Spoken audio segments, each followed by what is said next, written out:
Sir నమస్తే sir. నమస్తే అమ్మా. తెలంగాణ ముఖ్యమంత్రి గౌరవనీయులు పూజ్యులైన రేవంత్ రెడ్డి గారికి ఆవేశం ఎక్కువైందా? ఆయన గుంపు మేస్త్రి అని ఒక నామకరణం చేసుకుంటూ తెలంగాణ ప్రజలు ఏమనుకుంటారంటే ఒక కొత్త నామకరణం చేయాలనుకుంటున్నారు ఆయనకి ఆవేశం స్టార్ అని. అయితే ఆయనలో నాకు ఒక బాధగా అనిపించినట్టు అనిపిస్తుంది. అంటే బాగా ఫ్రస్ట్రేషన్ అనిపించింది. దాంట్లో తెలంగాణ తొలి ముఖ్యమంత్రి ప్రజల గుండెల్లో ఆయన చిరస్థాయిగా నిలిచిపోయిండు, ఆయన జాతిపితాన్ని పిలిపించుకుంటున్నాడు అంటే మీన్స్ ఆయన పాపం ఆయనేం అడగల. ఈడ అయితే గీతే మా గురువు చంద్రబాబు అన్న కూడా జాతిపిత అనాలి తెలంగాణకు, కానీ అట్లెట్లా ఈడ కేసీఆర్ అంటారని ఏమైనా ఫీల్ అయ్యిందా? ఏంటి ఓవరాల్ ఫ్రస్ట్రేషన్ ఏంటి? అంటే అడుగడుగున వైఫల్యాలు, అడుగడుగున ప్రజలను మోసం చేయడము, దాగా బట్టబయలు అవుతున్నది. ఇప్పుడు ఏంటంటే ఇది ఒక ఛాలెంజింగ్ టాస్క్. ఎందుకంటే మొన్న సర్పంచ్ ఎన్నికలలో గుర్తు లేదు కాబట్టి అందరు నా వల్లే గెలిచిందని చెప్పుకున్నా కూడా దానికి ఏ ఆధారాలు ఉండవు. కానీ ఇక్కడ ఏంటంటే గుర్తు మీద ఎన్నికలు జరుగుతున్నాయి. ఎంపీటీసీలు కానీ జెడ్పీటీ, ఇప్పుడు వాటిలాగానే మున్సిపల్ ఎన్నికల్లో కూడా అది వార్డ్ మెంబర్స్ కావచ్చు, లేదా డివిజన్స్ కావచ్చు, కౌన్సిలర్ వార్డ్స్ కావచ్చు, ఏవైనా కూడా. ఇక్కడ ఏంటంటే తను 2.5 ఏళ్ళ పాలనకి, రెండు సంవత్సరాల 3 నెలల పాలనకి ఇది ఒక పరీక్ష. ఇక్కడ ఏంటంటే ఆయన ఈ ఎన్నికల షెడ్యూల్ నోటిఫికేషన్ విడుదలైన కాడ నుంచి కూడా ఆదరబాదరగా ఎన్నికలు జరపాలి, ప్రతిపక్షానికి సమయం ఇవ్వకూడదు, ఒక్క నిమిషం కూడా ప్రతిపక్షాన్ని దీని మీద ఫోకస్ చేయకుండా వాళ్ళని ఎంగేజ్ చేయాలి. ఏసీబీ కేసులలో కావచ్చు, లేకుంటే ఈ సిట్ విచారణ చేసినాక కూడా ఎందుకు ఫ్రస్ట్రేషన్ చేస్తున్నాడు కదా, ఆల్రెడీ ఎంగేజ్ చేసిండు, డైవర్షన్ పాలిటిక్స్ నడిపిస్తుండు, మంత్రుల మీద చేసిండు. సో వాళ్ళు లోపల కొట్లాడుకుంటారు, బయట వాళ్ళని పాపం టైట్ చేస్తుండ్రు, అంతా ఆయన అనుకున్న స్కెచ్ అంతా నడుస్తుంది. అంటే అయినప్పటికీ ఎందుకు మళ్ళీ ఫ్రస్ట్రేషన్? ఒక స్టేజ్ అయిపోయింది. ఏంటంటే కేసీఆర్ విచారణ దాకా దాన్ని నడిపిండు. What next? కేసీఆర్ విచారణ అయిపోయింది. ఇప్పుడు సరైన సమయం పోలింగ్కి పోవడానికి ఇంకో 4 రోజులు టైం ఉంది. ఈ టైంలో మీడియాను ఎంగేజ్ చేయాలి, ఈ టైంలో అందరి దృష్టిని మరల్చాలి. అంటే ఒక పీక్ స్టేజ్లో కనుక దాన్ని తీసుకెళ్ళగలిగితేనే ప్రజల దృష్టి అంతా కూడా ఎన్నికల మీద నుంచి దీని మీదకి పోతుంది. అక్కడేదో లాస్ట్ మినిట్లో పోయి నేను డబ్బులు ఇచ్చేయించుకోవచ్చు, చర్చనీయాంశం కాకూడదు. అంటే ఇది ఆయనకు జీవన్మరణ సమస్య అయింది. ఎందుకంటే ఈ ఎన్నికల్లో కనుక ఆయన పర్ఫార్మెన్స్ చూపెట్టకపోతే, కాంగ్రెస్ పార్టీని ఎక్కువ స్థానాల్లో గెలిపించకపోతే తన వెంట ఉన్న వాళ్ళందరూ కూడా పునరాలోచనలో పడతారు. ఇంకా పార్టీని దించట్లేదు, మనమే దించేయాలన్న పరిస్థితి వస్తుంది ఆయనకు. ఆయన వదిలిపెట్టి వేరే పార్టీల సపోర్ట్తోని గవర్నమెంట్ ఫామ్ చేసే దిశగా అవసరమైతే వాళ్ళ దానిలో నుంచే ఒకరు ముఖ్యమంత్రి క్యాండిడేట్గా వచ్చే పరిస్థితి కనబడతా ఉంది.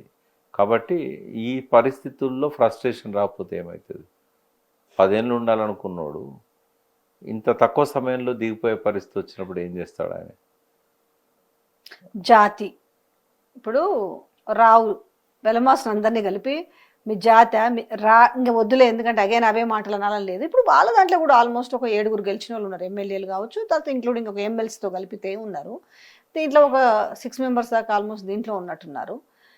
అంటే ఇక్కడ ఈ కులాల మధ్య కీచులాటలాగా, ఈ కులాల మధ్యలో కుమ్ములాటలాగా ఎందుకు దీన్ని వైరాన్ని పెంచే ప్రయత్నం? అంటే ఇట్లా మాట్లాడడం వల్ల పతనం అవుతున్నది ఆయనే, ఎవరో కాదు. ఇప్పుడు కేసీఆర్ మీద ఆయన ఎన్ని బూతులు మాట్లాడినా, ఎన్ని రోత మాటలు మాట్లాడినా, ఎంత నీచమైన భాష మాట్లాడినా, ఎన్ని నీచమైన కుట్రలు చేసినా, కేసులు పెట్టించి జైలు పంపే పరిస్థితి తీసుకొచ్చినా కూడా ప్రతి క్షణము పతనం అయ్యేది ఆ మాటలు అన్నవాడు, ఆ చేతలు చేసేవాడే తప్ప నాకు నోటితో పిలవాలనిపిస్తలేదు ఆ పేరు. అదే ఆ రకంగా చేయడం వల్ల తనే పతనం అవుతాడు తప్ప ఈ సూర్యుని మీద ఉమ్మేస్తే ఏమైందమ్మా, ముఖం మీద పడుతుంది. ఇప్పుడు అదే జరుగుతుంది. కొంచెం ఆలస్యంగా పడుతుంది కావచ్చు, అది ఆ ఉమ్మి కొంచెం పైకి పోయి నడినెత్తి మీదనో ముఖం మీదనో పడుతుంది. కాబట్టి ఆ దశలో ఉన్నాడు ఇప్పుడు ఆయన. కానీ మరి ఇప్పుడు ఆయన తిడతాడు, నోటికి ఎంత మాట వస్తుందంటే చాలా మందికి ఆయన బూతులందరికీ కూడా ఊత పదాలు, అంటే ఆయన ఏం మాట్లాడతాడో అర్థమైపోయిన నేపథ్యంలో కనీసం ఆయన హార్వర్డ్కి వెళ్ళొచ్చిన తర్వాత ఇంకొంచెం ఏమన్నా బాగా మాట్లాడతాడేమో, 4 ఇంగ్లీష్ ముక్కలు ఏమన్నా మాట్లాడతారేమో అని జనాలు ఎక్స్పెక్ట్ చేసిరు. మాట్లాడతాడు. ఎవరన్నా ఎందుకు ఆయన నువ్వు ఇట్లా మాట్లాడుతున్నావు, నువ్వు ఒక మంచి కుర్చీలో కూర్చున్నావు కదా, జరగా కుర్చీకి విలువిచ్చి మంచిగా మాట్లాడరాదంటేనేమో కేసులు పెడతాడు. అంటే ఈ బూతులు అనేవి ఈ రాష్ట్ర ముఖ్యమంత్రి పేటెంట్ హక్క అంటే తీసుకుండా పేటెంట్ ఏమన్నా? అంటే ఒక స్థానం ఖాళీగా ఉండే, అబద్ధాలు చెప్పే వాళ్ళను గోబెల్స్ అనేవాళ్ళు, బూతులు మాట్లాడే వాళ్ళను ఇంతకుముందు ఎవరు కూడా వాళ్ళకు అటువంటి వ్యక్తి ఎక్కడ కనబడలేదు చరిత్రలో. అంటే రోత మాటలు బూతు మాటలు మాట్లాడి ఉన్నతమైన స్థానంలో ఉండి ప్రపంచంలో బహుశా ఆ ఖ్యాతి ఈయనకే దక్కుద్దేమో. కోర్స్ ఏమవుతుందంటే గాంధీ ఎంత ఫేమస్ అయ్యాడో నాథురామ్ గాడ్సే పేరు కూడా అంతే ఫేమస్ అయింది ఆయన Equal గా చంపడం ఉంది. వల్ల. అవును. కాబట్టి ఓహో, అట్లా కాకపోతే నేను కూడా ఇట్లా సిమిలర్ గా అట్లా కాకపోతే ఇట్లా అయితే అంటే చరిత్రలో జాతిపిత కాకపోయినా బూతుపితో లేకపోతే కాదు జాతి కాదు, ద్రోహి. నాకు ఇప్పుడు అర్థమైంది. చరిత్రలో తెలంగాణ తొలి ముఖ్యమంత్రి కేసీఆర్ పేరు ఉన్నంత వరకు నా పేరు కూడా ఉంటది. ఏ రకంగా అయితే నా పేరు ఉండాలని, అంతేనా? జాతి పితలను ఎట్లయితే గౌరవిస్తారో నేను భూతిపిత. జాతి ద్రోహులను కూడా అట్లే చరిత్రహీనులుగా చూస్తారు. ఎంత అసహ్యం అనిపిస్తుంది. తెలంగాణ ప్రజలు చూస్తున్నారు. రేపు ఏం నేర్చుకోవాలి, నేను ఎట్లా చూడాలి, నేను ఇంకో 10 ఏళ్ళు ఉంటానంటున్నావు, ఏ ఒక కాన్ఫిడెంట్ చెప్పు ఇట్లా బూతులు మాట్లాడా? ప్రజల లోపల ఓ చైతన్యము సోయి రానంత వరకు, ప్రజలు మూర్ఖులుగా కొనసాగినంత కాలం చిల్లరగాలే పరిపాలన చేస్తారు. దానికి ఏం చేస్తాం మనం? కానీ ఇట్లనే చూసి రేపు రాజకీయాలు ఇట్లనే ఉండాలేమో. ఓకే, ఇంతవరకు అయితే ఓకే. కానీ రేపు రాజకీయ నాయకులలో కూడా నేను ఈ మాత్రం బూతు మాట్లాడకపోతే, నేను ఇట్లా అరవకపోతే, నేను ఇట్లా తిట్టకపోతే నన్ను ఎవరు రేపు గుర్తించరేమో అనుకుంటే పరిస్థితి ఏందండి? రాజకీయాలు ఎట్లా పొల్యూట్ అయిపోతే ఆ ట్రెండ్ స్టార్ట్ అయింది. నేను అందుకే ఒక 1.5 year నుంచి మెయిన్ స్ట్రీమ్ ఛానళ్లను పోవట్లేదు. ఎందుకంటే డిబేట్లో వస్తున్నారు కదా. వెనకట అన్న అని చెప్పి ఉద్యమకాలంలో వెనకాల తిరిగిన వాళ్ళు, ఉస్మానియా యూనివర్సిటీ లాంటి కాడ జేఏసీ ఉద్యమాలలో పాల్గొన్న వాళ్ళు కూడా ఈ స్కూల్లోకి వచ్చారు. ఇప్పుడు వాళ్ళకి సోయి లేకుండా మాట్లాడుతున్నారు, నీచమైన భాష మాట్లాడుతున్నారు. ఒకవేళ ఎప్పుడైనా పొరపాటున ఛానల్ వాళ్ళు ఇచ్చిన హామీ ప్రకారంగా అందులో కూర్చున్నా కూడా ఈ ముఖాలు కనబడంగానే నేను మైక్ తీసేసుకొని వెళ్ళిపోతాను. ఎందుకంటే టాలరేట్ చేయడం మా వల్ల కావట్లేదు. ఎంత భయంకరమైన ప్రమాదం పొంచి ఉంది చెప్పండి. అదే మరి దాన్ని ఎవరైనా రేపు రాజకీయాల్లోకి రావాలనుకున్నా కూడా నేను ఇట్లయితేనే అవుతానేమనే ఒక ఎగ్జాంపుల్ కాదా ఇది? అదే ఆ ఎగ్జాంపుల్ సెట్ అయింది. అందుకే ఇవాళ ఎవరికి వాళ్ళు మేము ముఖ్యమంత్రులం అవుతామని చెప్పి కుటుంబాలను వదిలిపెట్టి, తర్వాత నమ్ముకున్న వాళ్ళని వదిలిపెట్టి కూడా పోయి ప్రయత్నాలు చేస్తున్నారు.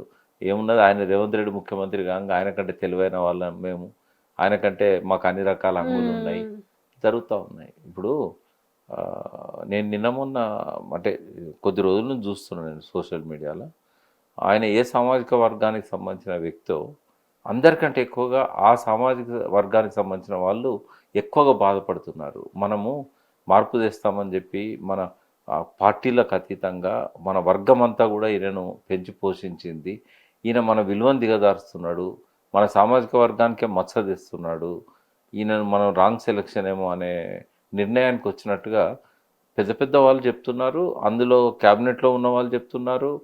బయట సోషల్ మీడియాలో మీరు కామెంట్స్ చూసినట్టయితే ఇంకా పరువు తీయకరని ఆయన మన వర్గానిది అని చెప్పి పైన పేరుంటుంది కదా మెసేజ్ పెట్టేవాళ్ళు, వాళ్ళే బాధపడుతున్నారు. నాకు ఈ నిన్నటి నుంచి అయితే నేను కామెంట్స్ చూస్తుంటా, ఎక్కువ కామెంట్స్ ఆ పర్టికులర్ సామాజిక వర్గం నుంచే వస్తున్నది. అంటే తనను మోసిన వాళ్ళే ఇవాళ బాధపడే సిచ్యువేషన్ తీసుకొచ్చాడు ఆయన. అంతేనా? దీనికి ఫుల్ స్టాప్ లేదా, కామాలేనా? మున్సిపల్ ఎన్నికల్లో ప్రజలు విజ్ఞతతో ఓటేస్తే ఫుల్ స్టాప్ ఉంటుంది. ఒకవేళ ఇంత చేసినా కూడా వాళ్ళకు ఇప్పుడు నష్టం ఎవరికమ్మా? ఇప్పుడు మాటలు గాల్లో కలిసిపోతాయి, మాటలతో చరిత్రను మారుస్తారా? అబద్ధాలు చెప్తే చరిత్ర మారుతుందా? ఇప్పుడు నేను చరిత్రకారుణ్ణి, నేను తెలంగాణ ఉద్యమాల చరిత్ర రాశాను. ఇవాళ లక్షలాది మంది స్టూడెంట్ చేతుల్లో అదే పుస్తకం ఉంది, తెలంగాణ ఉద్యమాల చరిత్ర. ప్రతి ఎగ్జామ్లో అల్ల నుంచే క్వశ్చన్స్ వస్తున్నాయి, రాస్తున్నారు. పరీక్ష పేపర్ దిద్దే వాళ్ళు కానీ, పరీక్ష పేపర్ తయారు చేసే వాళ్ళు కానీ వాళ్ళు థరో ఉంటున్నారు. ఇప్పుడు నేను నాకు నచ్చలేదని చెప్పి చరిత్రలో నేను విలన్లను హీరోలను విలన్లుగా చూపెడితే జనం ఆదరించే వాళ్ళ? చరిత్ర అనేది చెరపలేనిది. చరిత్రను సృష్టించవచ్చు కానీ చరిత్రను మార్చలేము, చరిత్రను మట్టుబెట్టలేము. ఎందుకు ఆయనకు నిద్ర పడతలేదా? కేసీఆర్ ఒక ఉద్యమకారుడు, సో ఆయన సావు నోట్లో తలకాయ తెచ్చిపెట్టిండు, ఆయన నిరాహార దీక్ష అంత కళ్ళ ముందు కనపడుతున్న చరిత్ర, అదేమి ఆయన తెలియదేమో కానీ మరి చరిత్ర ఏమైనా చెరిపేస్తే చెరిగేదా? ఆయన పాపం చెరుపుదామని ఎంత ప్రయత్నం చేసినా కూడా చెరపలేకపోతున్నానని బాధ, అందులో నా పార్ట్ తెలంగాణ రావడానికి నా పార్ట్ కొంచెం కూడా లేదే అని ఒక ఫ్రస్ట్రేషనా?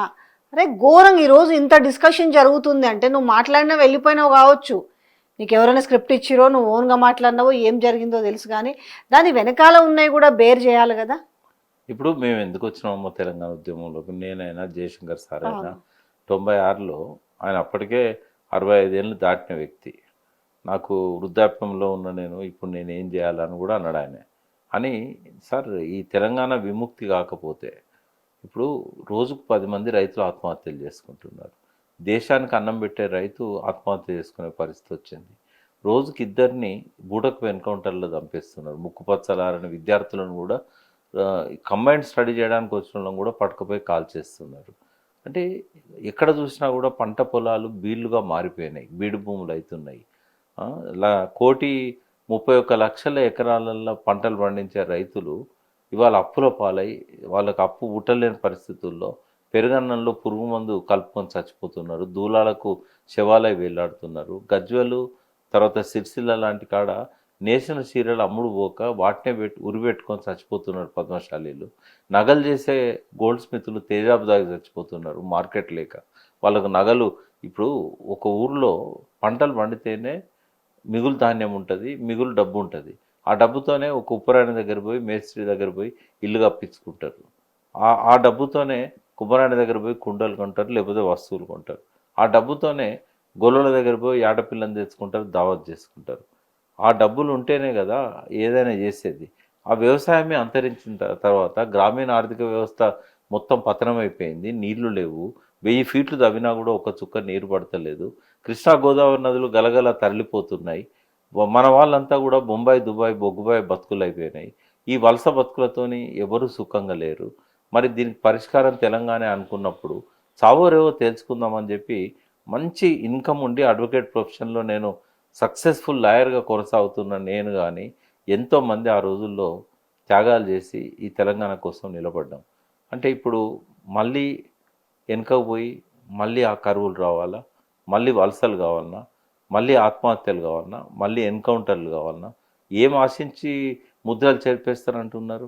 ఇక్కడ చెరిపేసే ముద్ర కేసీఆర్దా, లేకుంటే తెలంగాణ కేసీఆర్ ముద్రలు చెరిపేయాలంటే మళ్ళీ ఆత్మహత్యలు రావాలి, మళ్ళీ పంట భూములన్నీ కూడా నీళ్లు లేక బీడు భూములు కావాలి, మళ్ళీ బావులలో కానీ బోర్లలో కానీ 1000 ఫీట్లు పోయినా కూడా చుక్క నీరు పడద్దు, మళ్ళీ రైతన్నలు ఆత్మహత్యలు చేసుకోవాలి, మళ్ళీ తేజాబు దాగి గోల్డ్ స్మిత్ చనిపోవాలి, వృత్తికారులకు పని లేక గోరటెంకన్న పాటలో చెప్పినట్టుగా మళ్ళీ ఇక్కడికి వచ్చేసి కూలీలుగా మారాలి, అడ్డ కూలీలుగా, మళ్ళీ పద్మశాలీలు వందల సంఖ్యలో ఉరిపెట్టుకోవాలి. ఇదేనా కేసీఆర్ ముద్రలు చేరిపోయడం అంటే? తెలంగాణ ముద్రలను మార్చేసిండు కదా కేసీఆర్. ఏమంటాం ఆయనను? మనసులో నిలుపుకోమా? ఇప్పుడు సూర్యుడిని చూపెడితే ఏళ్ళను చూసినట్టుగా ఏమన్నా ఆయన లోపల వ్యక్తిగత లోపాలు ఉంటే ఉండొచ్చు. అవి కాదు కదా ప్రధానము.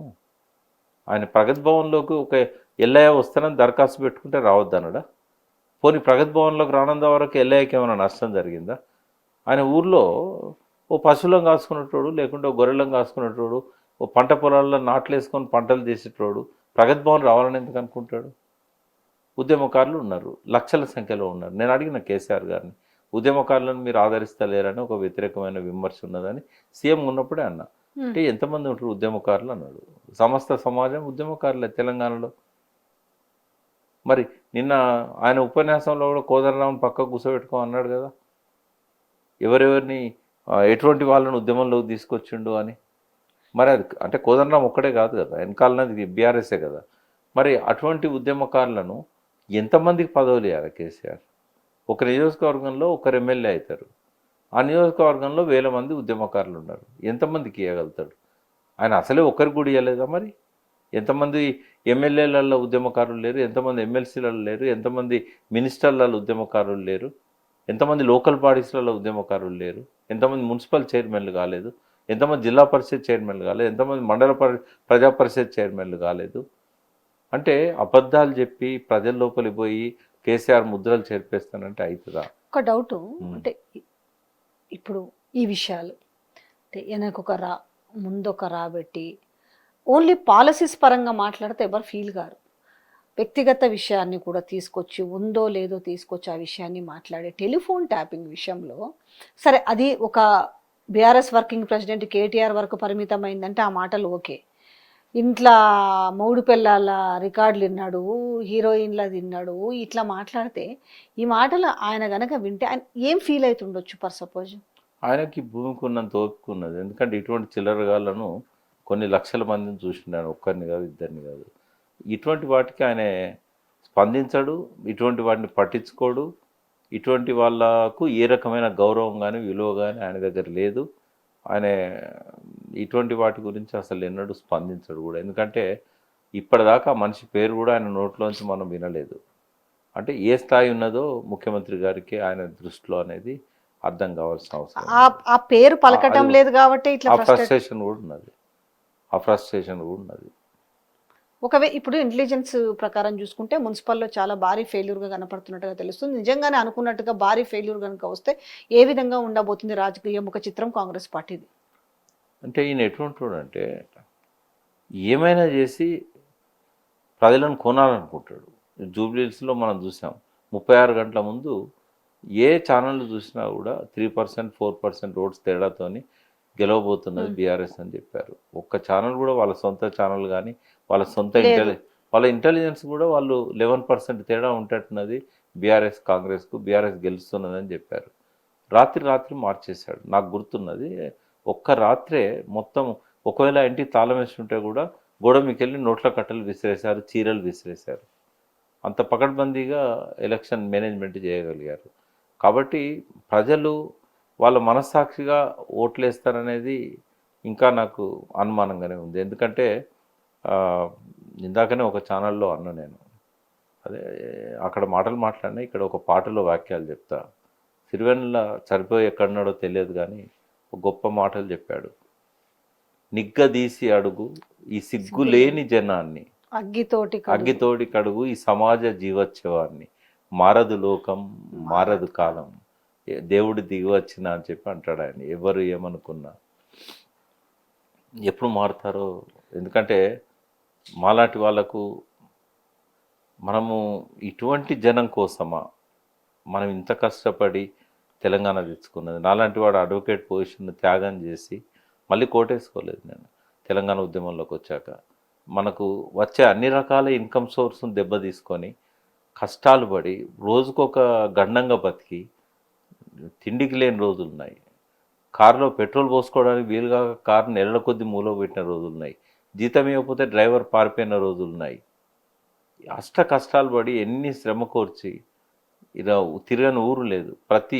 ప్రతి జిల్లా, ప్రతి మండలం ఎన్నో మీటింగులు పెట్టాం. అర్ధరాత్రి అన్నంలో కలుపుకోవడానికి కూరలు లేకపోతే కారపొడి కలుపుకొని నీళ్లు కలుపుకొని తిన్న రోజులున్నాయి. మాలాంటి వాళ్ళం సంపన్నులుగా బతికిన వాళ్ళం ఇంత కష్టపడి. ఎంతోమంది పిల్లలు ఎమోషన్తో తెలంగాణ కోసము ప్రాణాలు వచ్చే రైలు కడ్డంగా ఉరికిన వాళ్ళు ఉన్నారు. కరెంటు తీగలం పట్టుకున్న వాళ్ళు ఉన్నారు. ఈ ప్రజల కోసం, ఈ ప్రజల లోపల పేదరికాన్ని పోగొట్టడం కోసం, ఈ ప్రజల లోపల జీవన ప్రమాణాలను పెంచడం కోసం, ఈ నోళ్లు తెరుచుకున్న బీరు భూముల్లోకి చారెడు నీళ్లు తీసుకురావడానికి, దోసెడు నీళ్ళ కోసం కోసెడు దూరం నెత్తి మీద కుండలు పెట్టుకొని పోయే లంబాడి తండాల మహిళలను చూసి ఏం చేసిందమ్మ వాళ్ళు? ఏ తండాలల్లో ఇంత కష్టపడి తెలంగాణను తెచ్చిన వ్యక్తిని, ఆ నీళ్ళ గోసను తీర్చిన వ్యక్తిని ఇంట్లో నల్లా తిప్పితే నీళ్ళు వచ్చేటట్టు చేసి నీ 2 కోసల దూరం నడిచే, ఆమెడ దూరం నడిచే కష్టాన్ని పాపినోడికి మీరు ఏమిచ్చారమ్మా? ఓట్లు ఇచ్చారా? మీరేమన్నా మీరు గెలిపించారా? సింగరేణిలో ఎన్నలేనన్ని డిపెండెంట్ జాబ్స్ కానీ, డివిడెండ్స్ కానీ, లాభాలలో వాటాలు కానీ వాళ్ళని కన్న బిడ్డల్లాగా ఆదరించాడు కదా. ఆయన నాయకత్వాన్నే కదా మీరు గేట్ మీటింగులు పెట్టి 42 రోజులు మీరు సమ్మె చేశారు. ఏమిచ్చారు మీరు బహుమతి? ఒక్క సింగరేణి కాలనీస్లో ఎక్కడైనా గెలిపించారా? ఈ ప్రజల కోసమా ఇంత కష్టపడ్డది? ఇప్పుడు మున్సిపల్ ఎన్నికల్లో కూడా ఈ ప్రజలు బుద్ధిమంతులు అవుతారు, వీళ్ళు మారుతారు, వీళ్ళు ఏదో గెలిపిస్తారనే భ్రమలు నాకైతే ఏం లేవు. అందుకే నేనేమంటున్నా, ఒక స్టేజ్ వస్తుందేమో మమ్మల్ని మేము చెప్పుతో కొట్టుకోవాల్సి వస్తుందేమో, ఇటువంటి వాళ్ళ కోసం మేము ఎందుకు త్యాగం చేశామని చెప్పి. ఆ సిగ్గు, లజ్జ, శరం ఏమన్నా ఉంటే మోసం చేసుకోవడానికి ఓటేయకండి. మీ లోపల నిజాయితీ ఉంటే కొంచెమన్నా ఆ చనిపోయిన అమరుల పట్ల కొంచెమన్నా మీకు ఆ రుణం తీర్చుకోవాలి. వాళ్ళు ఏం ఆశించి చనిపోయారు? మనం బాగుండాలని కదా. మనల్ని మోసం చేసుకోవడానికి ఓట్లేస్తారా? ఏ మెసేజ్ పోతుంది మనం మోసం చేసుకోవడానికి ఓట్లేస్తే? తెలంగాణ ముద్రలు చేర్పేసుకోవడానికి ఓట్లేస్తారా? తెలంగాణ అస్తిత్వాన్ని పాదరబెట్టడానికి ఓట్లేస్తారా? పోనీయండి మెసేజ్ జనంలోకి. అటువంటి చరిత్రహీనులను నెత్తి మీద పెట్టుకుంటామంటే ఇంకా వీళ్ళకు నిష్కృతి లేదు, వీళ్ళని ఎవరు క్షమించరు. Thank you so much.